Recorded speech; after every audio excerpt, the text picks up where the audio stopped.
Para a gente virar nossa pauta, Ricardo Senna, aí sim, bora pro assunto que é título, que é thumb aqui deste Papo com o Sá, mais de 1.000 pessoas com a gente, então já deixa o seu like, a sua inscrição, que é, enfim, fundamental, é muito importante para o nosso trabalho. São Paulo e Superbet têm contrato renovado até 2030. O São Paulo, então, anunciou de maneira oficial o seu novo Master até o seu centenário. O novo contrato já foi assinado e será votado no Conselho Deliberativo do Tricolor Paulista. 1 bilhão? Vai ser contrato bilionário? Falaram muitas coisas essa semana quanto a esse valor, né? Trazer até uma apuração, o São Paulo tem mais aí de 600 milhões fixos em seu novo contrato. Então não tem nada de 1 bilhão, vai chegar em 1 bilhão caso cumpra todas as metas, Senna. E aí eu acho que você abre um novo precedente perigoso quando você, na figura de enfim, presidente de clube, anuncia com este garbo todo, falando que vai chegar a 1 bilhão, chega em 1 bilhão caso cumpra todas as metas, Senna. É um precedente perigoso. O Tony, quando ele foi falar também dessa questão do Master, ele foi perguntado, por que o São Paulo tem esse valor tão, sei lá, parecido com o do Vasco e o do Fluminense, por exemplo, não está errado? E aí ele teve uma postura correta, onde ele falou que o São Paulo considerava para imprensa apenas o fixo assegurado que tem nesse contrato e que os outros times inflacionavam esse valor com outros números, né? Então o Tony na época até fiz um elogio a essa postura porque ele está correto, ele jogou no básico, ele jogou no simples e jogou no assegurado.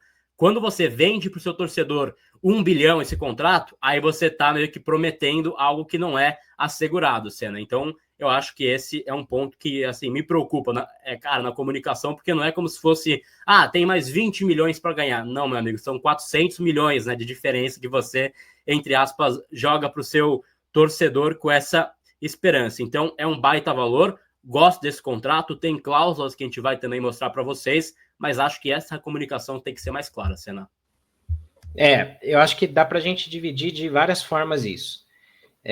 Primeiro falando do que é bom de tudo isso. Cara, é ótimo que você tenha uma empresa que aposte aí em longo prazo com o São Paulo. Pô, isso é muito bom. 678 milhões, tá, Senna? Vale, então, trazer essa informação, quase enfim, 700 milhões aí, então, de forma fixa nesse contrato até o fim de 2030. Tem, enfim, gatilhos contratuais que podem fazer chegar a 1 bilhão, mas não é 1 bilhão de forma apresentada, tá, Senna? Eu acho que é importante a gente trazer isso.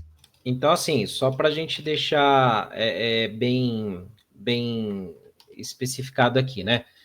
A parte boa de tudo isso é que, assim, você ter uma receita que você sabe que vai entrar na conta, porra, isso aí dá um respiro muito bom. Você fica mais tranquilo, você fala, bom, eu tenho maior previsão do que eu posso gastar se a gestão for bem feita, eu sei quanto que vai entrar no caixa. Pô, legal que a Superbet, uma empresa grande, está apostando ali no São Paulo, está vendo confiança em fazer um contrato como esse, então isso é muito bom. Isso pode incentivar outras a fazerem isso, como é o caso da Demicon, que também assinou com o São Paulo aí até o centenário, né, daqui a 5 anos. Então, por esse lado, eu acho que vale muito a gente falar que isso é muito positivo. Pô, show de bola, garantir receita. O São Paulo ficou vários anos aí sem patrocínio master, sem uma receita fixa, sem saber quanto que ia entrar no caixa. Então, isso é muito bom por esse lado, né? Dito isso, como falaria o Ilcinho, vamos falar das partes que eu acho que são mais preocupantes. O Eduardo Toni até falou sobre isso numa entrevista. Você pega um contrato fechado hoje, 8 de abril de 2025, claro, você vai ter correções, né? IPCA, inflação, alguns índices para você corrigir o valor ano a ano. Beleza, tem que ter isso é o básico, né? Mas, além disso, você tem que ter algum tipo de correção para esse contrato não ficar defasado. Se você pegar e voltar no tempo 5 anos atrás, 2020, um contrato que você fechasse lá, se eu não me engano, acho que Banco Inter, talvez tenha fechado com São Paulo naquela época. Ali, um contrato fechado que era bom em 2020, hoje é miséria.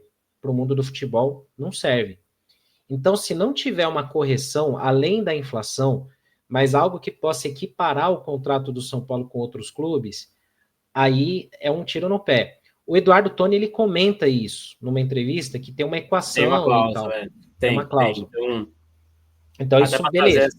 essa informação, né, Senna? O São Paulo começa, então, esse ano ganhando algo próximo a 80 milhões, vai tendo uma adequação e fecha o seu último ano de contrato, cerca ali de mais de 100 milhões por mês, né, por ano, né? Enfim, Isso. fixamente, mais as metas, né? E aí tem também uma cláusula que diz que o São Paulo vai ter uma readequação caso inflacione muito esse mercado. Então, caso, por exemplo, a gente está falando que vai ganhar 80 milhões em 25. Chega o Corinthians em 26 e está, sei lá, recebendo 400 milhões fixos anuais, aí vai ter uma adequação também do São Paulo com esse contrato. Então, esse é um ponto muito positivo e esse é um ponto que eu acho que torna, assim, muito decisivo para essa escolha que fez o São Paulo também de ter esse contrato a longo prazo. Você assegura uma receita futura, que é um ponto importante também de mercado, em qualquer empresa é importante ter uma receita futura assegurada e fica sempre dentro desse teto.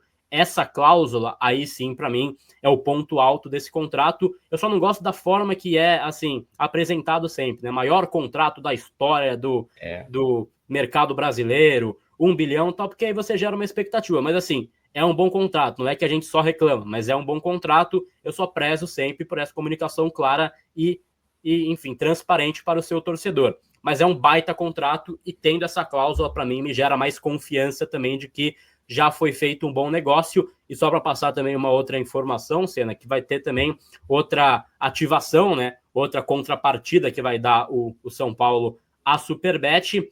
E aí uma dessas contrapartidas é o naming right do centro de treinamento da Barra Funda, que vai ser agora o o CT Super, né? Então, da Barra Funda ali do São Paulo. E o Senna fez uma piada muito sem graça via Twitter. Eu falei, será que a patrocinadora não aceita pagar a super dívida? CT. Pegar os naming rights da super dívida e salvar a pele da gente, né? Pois Mas podia. Podia, seria uma boa, né? Mas assim, dentro de tudo isso, é o que eu estou falando, a gente está apontando pontos positivos. Mas o que preocupa também, que a gente também tem que falar, é o seguinte: essa questão da defasagem, quais são os parâmetros para corrigir valor? Então, seria legal a gente, de alguma forma, saber como que isso poderia ser feito. Claro que nem tudo pode abrir, porque senão você inflaciona e dá exemplo para os outros rivais fazerem igual. Mas tem que ter isso de alguma forma bem estabelecida.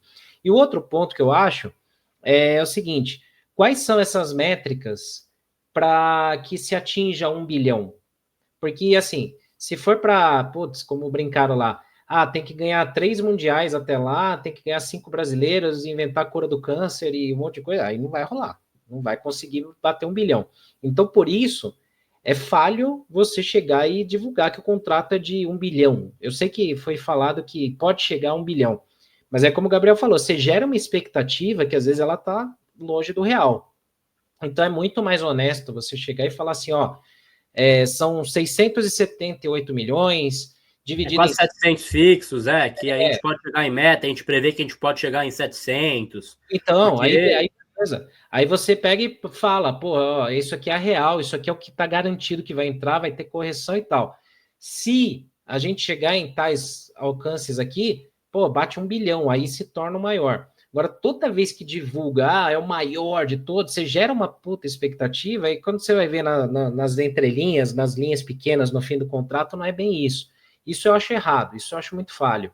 E a outra ponta também como que tipo, você trabalha essa divulgação antes dos canais oficiais, mais uma vez, né? Você começa a divulgar de forma errônea, sem alinhamento e tal, aí você gera um monte de barulho aí antes do anúncio oficial, e aí um anúncio que era para ser, de repente, positivo já vira alvo de desconfiança, porque não tem a transparência. Tá? A diretoria, ela falha na transparência, ela falha na forma de comunicação, e isso acaba gerando várias questões, várias dúvidas. De novo, só para quem chegou agora, né? Então, na minha opinião, você tem um lado bom de garantir uma receita que vai entrar ano a ano, que você sabe que vai entrar. Você tem aí um posicionamento para o mercado, que você fala, pô, tem uma empresa que está confiando em mim e aposta um contrato de 5, 6 anos comigo, Então eu tenho credibilidade, eu tenho solidez no mercado, isso é muito bom. A parte preocupante é qual é o nível de correção que vai ser feito ano a ano para esse contrato não ficar muito defasado perante os rivais, ou até perante o Fluminense, que é o mesmo patrocinador, né? E também quais são as metas para a gente chegar nesse 1 bilhão que foi tão alardeado. Eu acho que se comunicar direitinho, com transparência e fizer um negócio bem feito, é para ser uma notícia boa. Agora o que não pode é gerar falsa expectativa, né? Exatamente. Mas acho um bom acordo, acho importante ter essa previsão de entrada futura de grana, né, que é algo importante para o São Paulo, e acho ainda mais importante essa cláusula colocada de uma adequação caso inflacione muito esse mercado, e acho que as bets, elas apontam para cima nesse momento, né? A gente está tendo até um summit agora nesta tarde em São Paulo das bets, tem muita bet entrando agora no mercado que, enfim, tá já com regras, regulamentado, né? Então, eu não vejo uma queda nesses valores praticados pelas bets. A gente sabe que tem várias questões morais até envolvidas nisso, mas o brasileiro consome bastante casa de aposta, consome bastante as bets por aí, né? Então, é um mercado em amplo crescimento que já entrou no futebol há muito tempo. A gente tem que considerar isso, a gente tem que tratar isso como algo real e precisa buscar acordos financeiros aí de um mercado que está bastante inflacionado, assim como o futebol também está um mercado bastante inflacionado, que seja a saída aí dos clubes conseguindo esse dinheiro, meu caro Ricardo Senna. Não quero entrar em aspecto moral por aqui, e só um fato de que já é um fato real na mesa, né, que você tem bets hoje colocando muita grana no mercado de futebol, certo? São empresas que, assim, passam por uma regulamentação, né, com o governo brasileiro esse ano. Então, você vê que várias sumiram aí já, né? Várias desapareceram. Você vê o rival aí que teve problema com o Bet e tal. Então, assim, essas que ficaram pagaram uma bala para o governo para poder operar no Brasil. Então, elas, teoricamente, estão dentro da lei, dentro de todas as especificações que o governo colocou. Então, não são ilegais. Você pode entrar no mérito da discussão. Ah, mas bet é ruim, igual cassino, que, putz, é um negócio real, vicia as pessoas e tal. Cara, jogo do bicho também e tá aí anos e anos.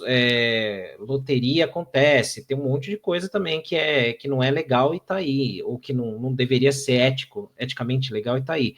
Então, assim, aí é outra esfera de discussão. Agora, dentro disso, a preocupação também do torcedor é válida. Será que essas bets, será que essas empresas terão a mesma força financeira daqui a 5 anos? Por isso que esse contrato tem que estar muito bem amarrado, porque vai que a empresa, sei lá, entra em falência ou ela deixa de querer operar no Brasil. Aí ela fala, bom, no terceiro ano de contrato, São Paulo, putz, não vou conseguir pagar esse valor, tô indo nessa. Beleza, paga a multa. Tem que ter algo bem atrelado e bem protegido também para o clube não entrar numa roubada, né?